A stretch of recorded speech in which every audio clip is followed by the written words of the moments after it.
What's up, everybody? Welcome to the Make an Impact podcast with real stories, real people, and real impact. My name's Stephen Turnbull. I'm an entrepreneur, father, and husband on a mission to empower individuals to share their stories to make an impact on you. You may be watching this as a 5 with T5 viewer from back in the day. We have taken a pause and we have rebranded to the Make an Impact podcast. The episode that you're going to listen to today was recorded prior to this change. We had some very exciting things in my life. We welcomed our new baby girl, Margot Turnbull, to the world. And we took a pause and we have this great, beautiful podcast studio that we're now going to be doing in-person interviews, which is going to be more intentional around people making an impact in their life, their business, and listening to their stories. So the first couple episodes throughout this journey will be pre-recorded with the 5 with T5, but it's all going to be the same great conversations, and I hope you enjoy.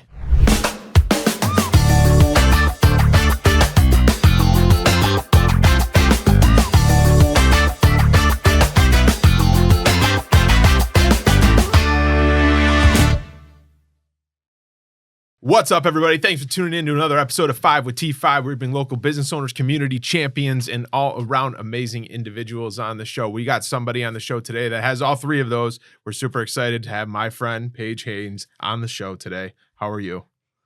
Very nervous. No need to be nervous. She's not nervous. So all right, we're going to nervous. start with 5 rapid fire questions.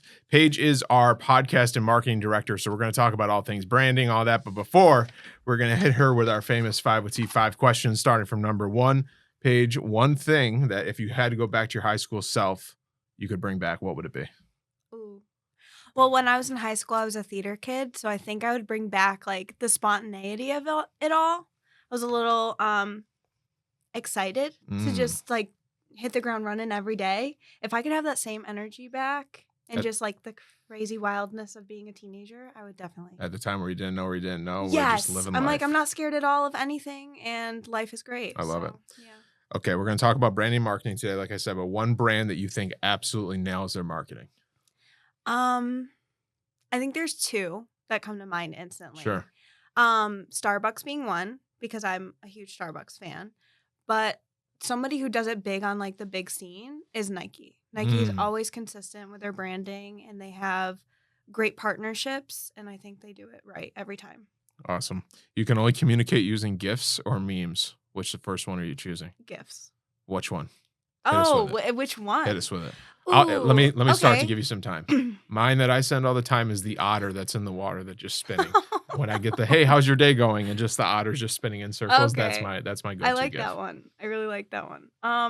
The GIF I always think of sending all the time is like Homer going back into the hedge. Yes. Like just disappearing. Yes. Yeah. That one and Jim from The Office are great disappearing ones. Yes. Okay, Yeah, that's just great. leaving. We're on the same page with that. You have to delete all social medias but Mhm. one. Which one and why? I think like 2 months ago it would have been TikTok. Desperately. My For You page just hasn't been hitting lately. I don't know what it is. But I think Pinterest. I love Pinterest. And I think I get all really great ideas from Pinterest. And I think that one actually fuels my creativity rather than take it away. So See, I deleted TikTok because I thought it took too much time away from me. And then I realized I just brought it all to Instagram Reels. So it solved nothing, but that's okay. Which one do you prefer, talking or texting on the phone? texting. 100%. You know what our friends would say about me. I love talk on the phone. You survived the first 5 questions in under 2 minutes. That's fantastic. So Paige, like I said, is our newly podcast and marketing director at T5 Insurance. And I've been getting a lot of comments. I got one yesterday that was like, man, your social media is so good. And I was like, yeah, that's because I stopped doing it. Right. And but you've been doing an incredible job and it's been super fun. And I wanted to just talk about today the branding of businesses. Small businesses are in a completely different bucket than the Nikes and the Starbucks, whether it's budgets, whether it's creative ideas, manpower, all of that. And I think with the trends today, it's moving every single day. Do I do video? How do I incorporate AI? All of these things are moving so fast. But before we do that, let's talk about Paige. So we know each other through your fiance, Yes. Mr. Nicholas Spoody. Yes. Who went to kindergarten with myself, and also Michael Taff, who is engineering the podcast today in the background. Yep. So we could just talk about him for the whole show, but you know that's probably wants, but we're not going to do that. But tell us about Paige, because you've come into my life, I've come into your life in only maybe the last couple of years when you moved back up here and you and Nicholas reconnected. So tell us just about your background and what brought you to where you are today. Yeah. So I grew up in Camden, so I didn't grow up too far away. But I decided I wanted to go to college at a very young age, and I did not want to go to college in New York State. I wanted to break out. And so I think I went to MV first. I tried that out, got my associates, but pretty much that was just to boost my GPA so I could get into a better school down in the South. And then I decided to go to Baylor. But I met Nick at MV when I was going there, and we met on a business trip. And if anybody ever wants a story, I'm happy to share it. The It's old like business trip it's a meetup, huh? Hallmark story. It is like literally like they can make a Hallmark movie out of it. It's really cute.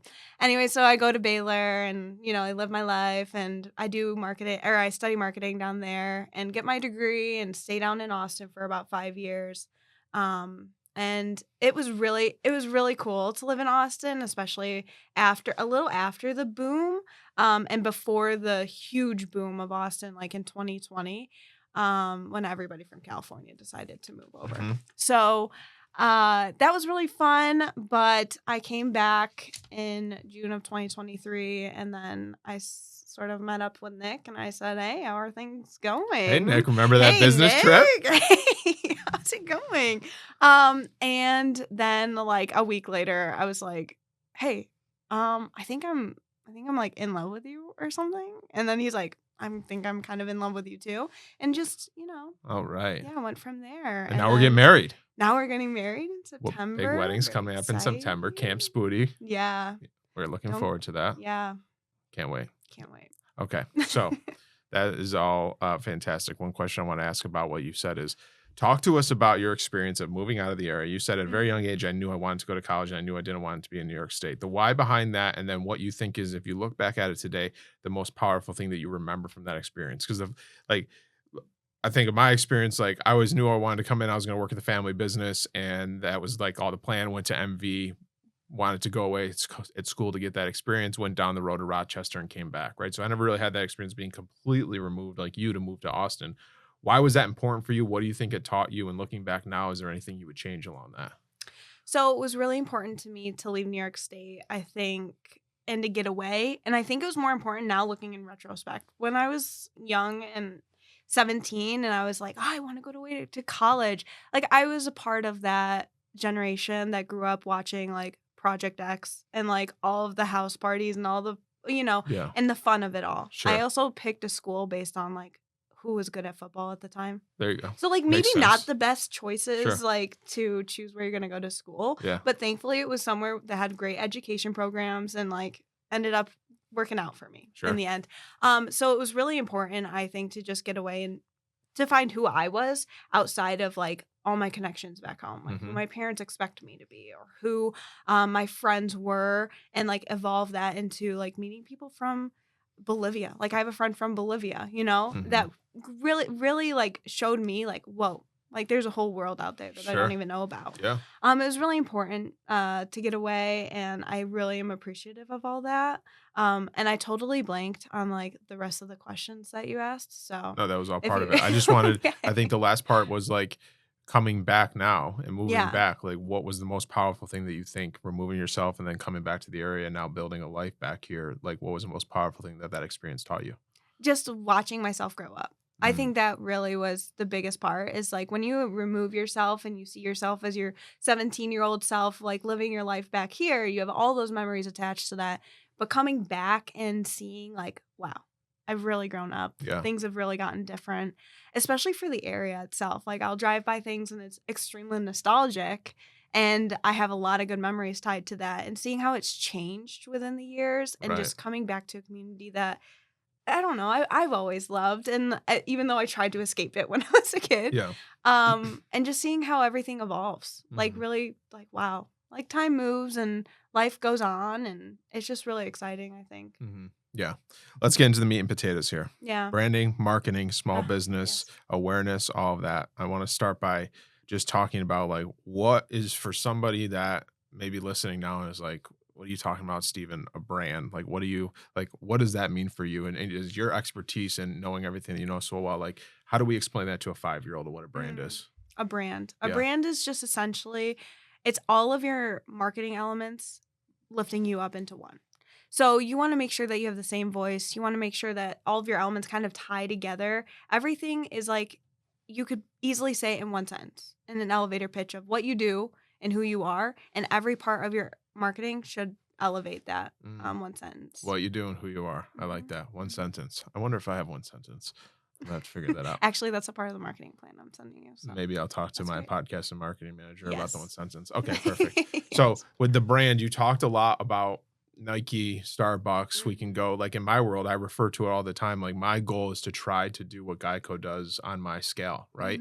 And I think the older mentality is like, well, Geico has a $2 million whatever marketing budget a year. Like, how do you compete with that? But the reality is you can compete with it if you do it the right way and you do all these things. And everybody's in their own sector of business in that regard where, hey, here's like the big dog I'm trying to compete with, whether it's the big dog in your town or like my example of the Geicos. Like, where do people start from the creative side of like, how am I going to develop my marketing strategy, or how do I need to get in front of more people, on a smaller level for small businesses?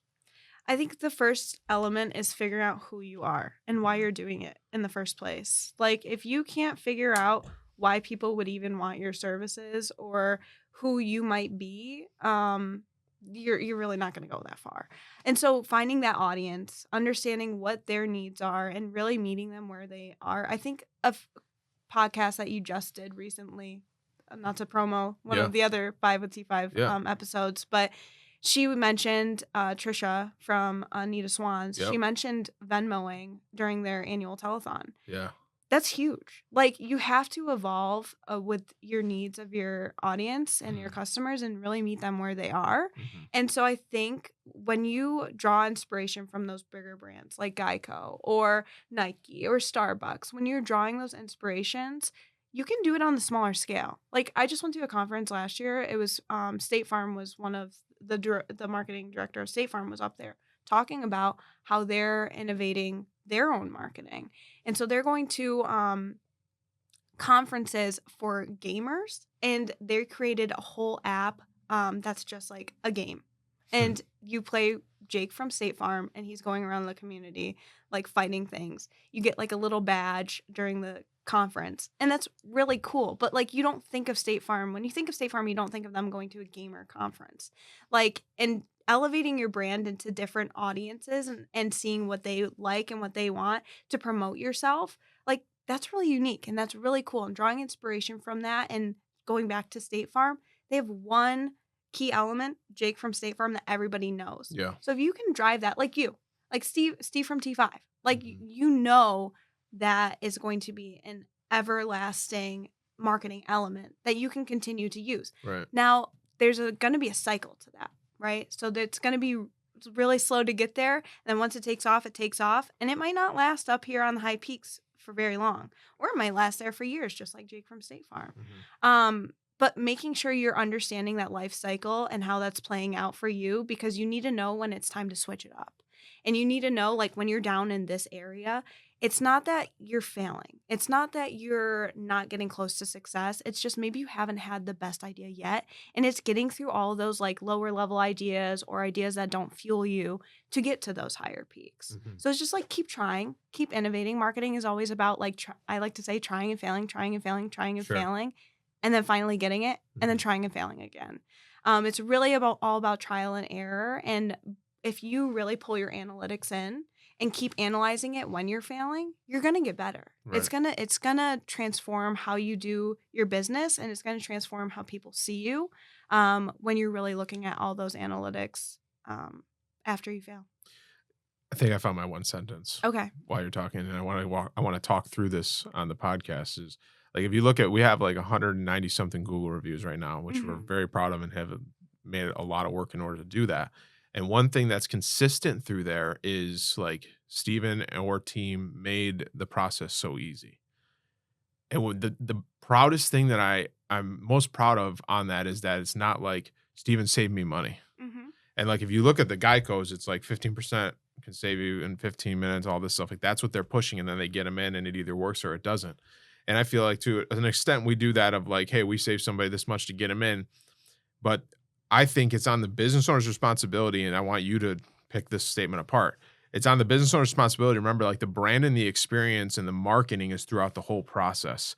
And I'll say that as like we try to be very intentional about the onboarding of a client. And like we see that a client might come to us through Instagram. Maybe they're more tech savvy because they found us on Instagram, that we had this great conversation with this girl named Paige, and they saw and they said, insurance, what's that mean? Mine just went up, blah, blah, blah, bam. Now they're in our pipeline. We bring them on. What we do is we do a video proposal to them. So we do all of our proposals via video. We send them a link, and that provides the thing of like, hey, you make it so easy. Where do you think people miss the mark on that, or need to be more intentional about that of like, hey, once you get the customer in, that's still a part of your branding and marketing. You're still creating that experience. And it's not just like putting out a billboard of like, hey, call me today. And then you call and you're on to the next person. I'm word vomiting here, but I think I just had that realization of like the brand and marketing is the whole entire customer experience, not just trying to get somebody in the door. Right. Thoughts on all of that? No, you do a great job at that, and I think it's all customer centric. When you make your business customer centric and you're making decisions based upon who that customer is and what they need from you, and really making sure that they're happy every part of the experience, you're going to do great. And I think another local business that does that really well is Three Brothers. They use technology to really plan out how they're going to help their customers at each step of the process, making it not only easier for them, but easier for their customers as well. Yeah. And what do they have? Strong social media presence. Like they've grown an incredible business with a very small niche of driveway sealing. And now they're growing it out to, and we had him on a few episodes ago, Anthony. So make sure to go back and check that out. But now they're growing it out to more commercial jobs. Now they're growing it out to painting and all of these different things. And I remember one thing that we're kind of getting off track, but one thing I remember him saying was like, you don't want to chase too many rabbits. And he was talking about in the sense of being an entrepreneur, you don't want to start 5 businesses, like focus on that one, get really good, be an expert at that one, and then move on and wait. And then he's like, that's what I've been trying to do and why we're so successful with the seal coating business that we have. But to your point, it's similar when you're planning your marketing. Like, let's try this avenue. Like maybe it doesn't sense to go digital, billboard, blah, blah, blah, blah, blah. Like where are we going to try to find everybody we possibly can? What type of client are we looking to get in front of? Who's the client you want to work with? And that's part of your story and your brand and your messaging. Exactly. And I think too, going back to Three Brothers, like what they do after, it's all said and done, they're still coating your driveway, they're going to reach out to you in a couple of years and say, hey, we're going to be in the neighborhood these days this year. Just wanted to see if you wanted us to come back. It's making sure that your customer remembers you and that they know that you remember them, and really making them feel valued, I think, is a huge part of marketing that a lot of small business owners just don't feel like they have the time to do, but they don't understand the impact of how important it is to really do that. Right. Okay. Just thought of this idea on the spot. Okay. Go Unscripted. for it. Here we go. I'm going to pick right into your brain of Paige. Okay. We've only worked together for, I think, 3 or 4 months now. Yeah. Maybe. So when I came to you and was like, Paige, would you help us in this regard and all that? Like, walk me through what it's like for you when you're developing the plan. Like, I was completely blown away. I know I've said this to you when you were like, here's the plan and here's where we're going to start, because there's like pages of notes. So many pages. Of like, we could do this, we could do that. This is what I think you're good at, which is why we should go through this vertical and that. But then you were like, here's where we're going to start. Here's what the next step is. But when you are working with a new business, and I want you to answer this of like sharing how you do that, as well as helping give people ideas of their small business who's looking to recreate a small marketing plan, whatever it is. How does that look like for you up here? Yeah, there's a lot of working parts because you really have to think of everything at once, while also understanding the business's voice, who the person is. Like, I know I can't just another business that I work with. I know I just can't call them up and be like, hey, I'm literally following you around today and we're going to do this. Because that's just not who they are. And so I think it's understanding your limitations and really catering a marketing plan around that. So setting the expectation straight ahead, and making sure, like with you, I knew that you're open to a lot of possibilities. So that really opened things up for me, and understanding that I can explore multiple different avenues with you, where another business might not be that way. And so really I start with like, what's the goal out of all of this? Like, what do we really, really want to do? And I think making that known and then forming all of the rest of the plan after that really is going to be the key there. I like that. Reverse engineering it. Yeah, and like picturing like the end product, right? Like how would we have gotten there and work backwards and make sure that you understand every step of the process that would get you there Mhm. and really try to hit the ground running in doing that. First thing that comes to mind when I ask you this, for Mhm. small business owners, small businesses in general, small to medium-sized businesses, in today's age of 2025 with marketing, branding, all the things we talked about, what is the biggest mistake you see people doing or making inside of their marketing plans? That's a really good question because I don't want to make anybody feel like they're doing a bad job. Well, we can just talk about Um, T5 before you came along if you'd like. no, I think what they're doing is just posting without any goal. I think it's just, oh, I want customers, so I need to have a presence. Well, you can post all day and nobody might see it. Unfortunately, the algorithms don't play in the favor of small businesses. They play in the favor of people who have money to play with, or just random people. That's just really who the algorithm caters to when I'm thinking of Instagram and Facebook and things like that. So, being a part of your community is huge. If you want to start out marketing, community and word of mouth, start there. Don't just jump on social media and start posting. Stop right there. Oh, okay. Community and word of mouth. Tell me more about that. What do you mean? Word of mouth marketing is the number one marketing tool you can use. 70% of people who are set, oh, hey, I have this insurance agent and I think you would really like them. 70% of people I tell are going to act on that.